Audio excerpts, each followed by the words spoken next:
from New York, Late Night Show with Mike Siddiqui.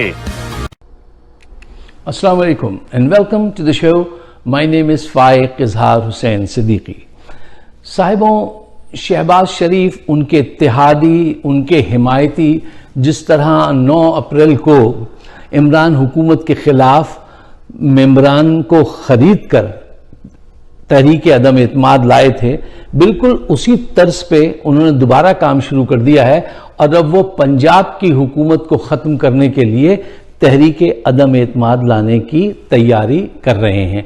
हर आने वाले दिन में ये चीज़ और ज़्यादा खुलकर आपके सामने आ जाएगी। अच्छा, यहाँ पे 2 बहुत अहम पॉइंट हैं जिनको पेश नज़र रखना चाहिए। देखिए, टाइमलाइन को देखिए, पहचानिए कौन सा वक्त है। ये वो वक्त है कि जैसे जब आप चेस खेलते हैं ना, तो एक वक्त आ जाता है अब आप कितना सोचेंगे, अब आपको मूव करना ही है, अब आपको अपनी चाल चलनी है। इस वक्त इमरान और आवाम, दूसरी तरफ हुकूमत जिसमें मीडिया भी है, एस्टेब्लिशमेंट भी है, ब्यूरोक्रेसी भी है, इलेक्शन कमीशन भी है, इनके तसादुम का वक्त शुरू हुआ चाहता है। अब यहां पे बड़ा कदम उठाना पड़ेगा। अच्छा, देखिए, अच्छी लीडरशिप जो है वो ये बात जानती है कब लड़ना है और कब रुकना है। और इमरान खान की क्रिकेट की ट्रेनिंग में ये बुनियादी चीज होती थी कि कब खुल के खेलना है, कब रोकना है। तो he is aware of it, वो कर लेंगे, उनको पता है कि क्या करना है। हाँ, एक चीज जो उनको जरूर पेश नजर रखनी चाहिए वो ये है कि जब ये तय हो जाए कि अब होनी है फाइट, तो जो पहले प्रोएक्टिव रहता है, पहले अटैक करता है, वो कामयाब रहता है। इसमें पाकिस्तानी फौज का बड़ा, जनरल्स का बड़ा तजुर्बा है। आज तक जितने मार्शल्ला आए, देखिए ब्लडलेस मार्शल्ला ये लोग लाते हैं। क्यों? ये इससे पहले कि कोई इनको उठा के फेंके, ये उसको उठा के फेंक देते हैं। बहुत शार्प इनके सेंसेस हैं इसमें, तो इससे जरा एहतियात रखिए। अच्छा, अब देखिए, कुछ लोग समझ रहे हैं कि ये एक बहुत बड़ा चैलेंज आ गया है अब पंजाब हुकूमत को गिराने का। देखिए, चैलेंज तो है ये, लेकिन चैलेंज अच्छे होते हैं। सियासी तहरीकों के दौरान मिलने वाले चैलेंजेस जो होते हैं वो तहरीक को नुकसान कम, फायदा ज्यादा पहुंचाते हैं, आपकी कुव्वत को बढ़ाते हैं, आपके किरदार को निखारते हैं और आप इसलिए कामयाब होंगे। मैं आपको एक पॉइंट देता हूं। देखिए, इमरान खान जब बड़े बड़े जलसे कर रहे थे, तो मैंने अपनी एक वीडियो में भी जिक्र किया था, लोग पूछते थे इन जलसों से हासिल तो कुछ नहीं हो रहा, हासिल क्या होगा? यकीन कीजिए, इन जलसों ने पूरी कौम को एक लड़ी में पिरो दिया है। एक ऐसी पावर हासिल कर ली है इमरान खान ने कि worst case scenario, let's say कि इमरान खान को जेल भेजा जा रहा है, दूसरी तरफ से तहरीक अदम एतमाद आ रही है। अब कौम क्या करे? वो जेल के बाहर हो या जेल के अंदर हो, कौम जो है वो हर बड़े शहर को पैरालाइज कर देगी। पाकिस्तानी कौम उसके हुक्म का इंतजार किए बगैर अगर तहरीक अदम एतमाद लाए, लोग पैरालाइज कर देंगे पूरे पाकिस्तान को। देखिए, जंग में तो यही होता है कि जो प्रोएक्टिव होगा वो आगे बढ़ेगा, और ये जलसे और ये जो नेटवर्किंग की है उसने इतनी जबरदस्त तैयारी कर दी है कि इसके अच्छे रिजल्ट पाकिस्तान के हक में आएंगे। अच्छा, देखिए, पंजाब हमारा सबसे बड़ा सूबा है और बहुत ही अहम मोर्चा है जो इस वक्त पीटीआई के कंट्रोल में है। अच्छा, आप जब लॉन्ग मार्च करने जाएंगे तो अगर पीटीआई की हुकूमत हुई पंजाब में तो आपको रोका नहीं जाएगा और आपके लिए काफ़ी आसानी रहेगी। और अगर आपके हाथ में पंजाब नहीं रहा तो फिर आपके लिए बहुत कांटे बिछाएंगे, बहुत ज़्यादा वो जो है वो बनकर खड़े कर देंगे। तो इसलिए पीटीआई के लिए बड़ा ज़रूरी है यहाँ पे अपनी हुकूमत को कायम रखना। लेकिन यहाँ पे एक मसला है। मसला ये है साहिबों कि पंजाब का वजीर आला इमरान खान की पार्टी का नहीं, एक इत्तेहादी है, परवेज इलाही, और वो एक ऐसे नाकाबिले एतबार इत्तेहादी हैं जो मफाद की खातिर जहाँ की हवा चलती है उसके साथ जा सकते हैं, और वो फौज पसंद इंसान है। उसके अंदरूनी ताल्लुकात, राब्ते आज भी फौज से हैं। अब देखना यह है कि वो पाकिस्तान की इतनी बड़ी आजमाइश के मौके पे क्या किरदार अदा करते हैं। अगर उन्होंने गद्दारी की पाकिस्तानी अवाम से, इमरान खान से, तो यकीन कीजिए इनका अपना फ्यूचर खत्म होगा, इनके बेटे मूनस इलाही का फ्यूचर तबाह बर्बाद ये कर देंगे, और तारीख में इनका नाम मीर जाफर और मीर सादिक के बाद पाकिस्तान के मीर जाफर या मीर सादिक की सफ में लिखा जाएगा। और हो सकता है कि इनको अपनी जान के लाले पड़ जाएं। क्यों? इस वक्त अवाम की आंखों में खून उतरा हुआ है, क्योंकि उनको इतना तंग कर दिया गया है, आपने इतना मारा है, उनको इतना पुश किया है। तो ये पैगाम जो है, आप जो दोस्त हैं जिनकी उनसे दोस्ती, उनको पहुंचा दें कि परवेज इलाही साहब, अगर आपने गद्दारी की, अपने बेटे का फ्यूचर डार्क कर देंगे, आपकी खानदानी सियासत, उसकी इज्जत खत्म हो जाएगी और आपकी जान के भी लाले पड़ सकते हैं। अच्छा, अब आइए देखिए कि हुकूमत पंजाब क्यों छीनना चाहती है। देखिए, वो इसलिए ये काम करना चाहते हैं कि जो मोमेंटम इमरान खान ने बनाया हुआ है जलसों के जरिए, उसको तोड़ा जाए। आने वाले इलेक्शन में धांधली करने के लिए भरपूर तैयारी की जाए। और फिर नवाज शरीफ साहब की शर्त है कि मैं जब आऊंगा, जब आप पंजाब की हुकूमत गिरा देंगे और वहां पे हमारी हुकूमत हो, वरना मुझे जेल जाने से बहुत डर लगता है, मुझे पसंद नहीं है जेल। तो ये उनकी ख्वाहिश भी है, उनकी जरूरत भी है।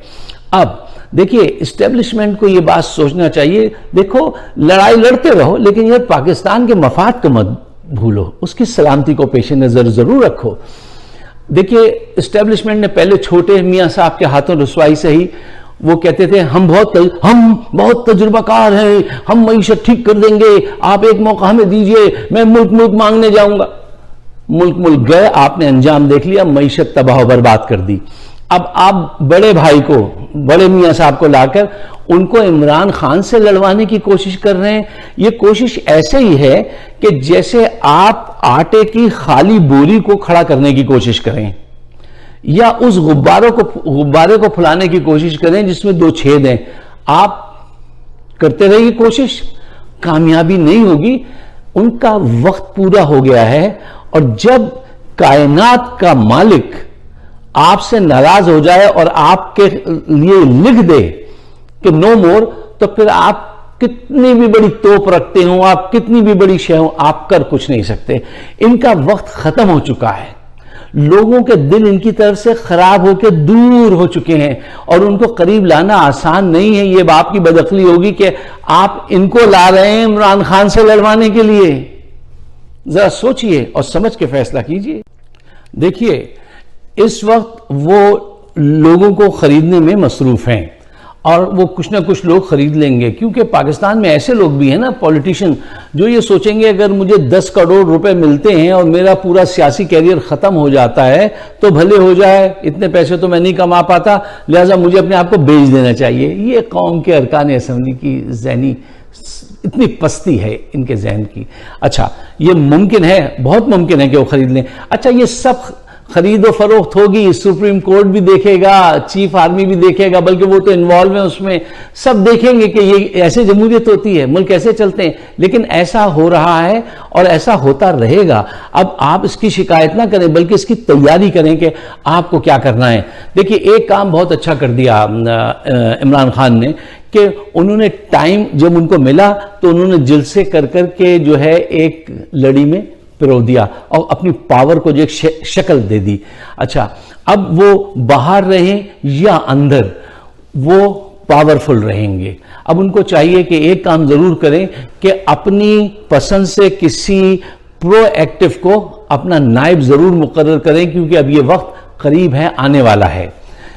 साहिबों, आज से पहले 40s 50s में ये नॉन वायलेंस की तहरीकें बड़ा अच्छी लोगों को अट्रैक्ट करती थी, बड़ी कारगर साबित होती थी। आज क्या चीज कारगर साबित हो रही है? आज कम्युनिकेशन कारगर साबित हो रहा है। जो तेजी के जरिए जहन में पहले पहुंच जाएगा वो अपनी जगह बना लेगा। प्रोएक्टिव तरीके से आगे बढ़िए, अपने मीडिया को, अपने कम्युनिकेशन को बढ़ाइए। अगर आपको इमरान खान का पाकिस्तान का मफाद अजीज है तो कम्युनिकेशन एबिलिटी बहुत तेजी से आगे बढ़ाई है। आज का टूल जो है वो नॉन वायलेंस से ज्यादा कम्युनिकेशन का है कि आपकी कम्युनिकेशन स्किल्स जो हैं वो तेज होनी चाहिए। अच्छा, आखिर में एक सवाल लोग अक्सर मुझसे पूछते हैं, तो मैं आज उसका जवाब दे ही दूं कि लोग कहते हैं कि ये इमरान खान इतने पॉपुलर कैसे हो गए, ये क्या कैसे हो गया ये सारा मामला, अभी तक तो नहीं थे। देखिए, मैं बहुत पहले से कहता आया हूं कि वो किस बुनियाद पे पॉपुलर है, मैं दोबारा आपको बताता हूं। देखिए, अक्सर आपने ये बहस सुनी होगी पॉलिटिकल अरीना में, अक्सर ये होता है, वो मिसाल देते हैं कि वो जो है बड़ा नेगेटिव थिंकर है, मैं बड़ा पॉजिटिव हूं, glass is half empty, the other one is saying glass is half full. और एक आदमी आके कहता है डजंट मैटर कि ग्लास इज हाफ फुल और half empty, glass is mine. देखिए, इमरान खान ने यह किरदार अदा किया आके कि मैं आजादी हासिल करने के बाद पहला वो मकबूल लीडर हूं जो आजादी के बाद पाकिस्तान में पैदा हुआ है, और ये मेरा मुल्क है, ये मेरी फौज है, ये मेरे इदारे हैं, ये मेरे लोग हैं। और लोगों के जहन में इस एंगल से वो जाके बैठ गया है, और सारी यंग जनरेशन, हत्ता कि ओल्ड जनरेशन भी, वो उसको अपना लीडर मानती है कि हाँ ये हमारा लीडर है। 47 के बाद ये पैदा हुआ, इसने ये कारनामे किए, ये ऐसे वर्ल्ड कप जीता, इसने ऐसे कैंसर हॉस्पिटल बनाए, ये इतना खूबसूरत इंसान, इसकी डिटर्मिनेशन इतनी अच्छी, इसने पाकिस्तान के लिए बीवी बच्चे घर बार सब छोड़ के अपने 22 साल से धूप गर्मियों में ये लड़ रहा है और आगे बढ़ रहा है। उसकी जगह मुस्तहकम हो चुकी है बाजवा साहब, कुछ भी कर लीजिए, जेल में बंद कर दीजिए, कत्ल करा दीजिए, वो तारीख में अपना मुकाम बना गया है। मौलिक हमेशा लिखेगा कि एक ऐसा लीडर आया था कि जिसने करप्शन को चैलेंज किया था, जिसने बड़ी कुव्वत को चैलेंज किया था, पाकिस्तान की एस्टेब्लिशमेंट को चैलेंज किया था, और उसने अपना किरदार अदा किया था। अल्लाह रब्बुल इज़्ज़त उसको उम्र दराज दे, पाकिस्तान को बेहतर दिन देखने की तौफीक दे। इस दुआ के साथ अगर आपके ख्यालात मेरे ख्यालात से मिलते हैं तो इसको ज़रूर शेयर कीजिएगा, इसलिए कि मैंने कहा आज जो वॉर है ना, वो इमरान खान के लोगों को कम्युनिकेशन के जरिए लड़नी है। अपनी खबर जल्द से जल्द पहुंचाइए। क्यों? उनके पास हराम का पैसा है तो रिसोर्सेज बहुत हैं, हमारे पास कम रिसोर्सेज हैं, लेकिन हमारे रिसोर्सेज बड़े इफेक्टिव हैं, और ये आज तक हम प्रूव करते आए हैं कि हम बगैर किसी वेस्टेड इंटरेस्ट के काम करते हैं अपने मुल्क के लिए, इमरान खान के लिए। तो इसको अगर आप एग्री करते हैं, शेयर ज़रूर कीजिए, मुझे अपने ख्यालात से ज़रूर नवाजिए। और हमारा यूट्यूब पे चैनल है फाइक सिद्दीकी शो, आपने अब तक सब्सक्राइब नहीं किया तो सब्सक्राइब कर लीजिए, और अपने दोस्तों से भी कहिए ताकि ऑगमेंटेशन हो अपने हमारे ख्यालात की, हम ज़्यादा लोगों तक पहुँच सकें। आप सबका बहुत बहुत शुक्रिया।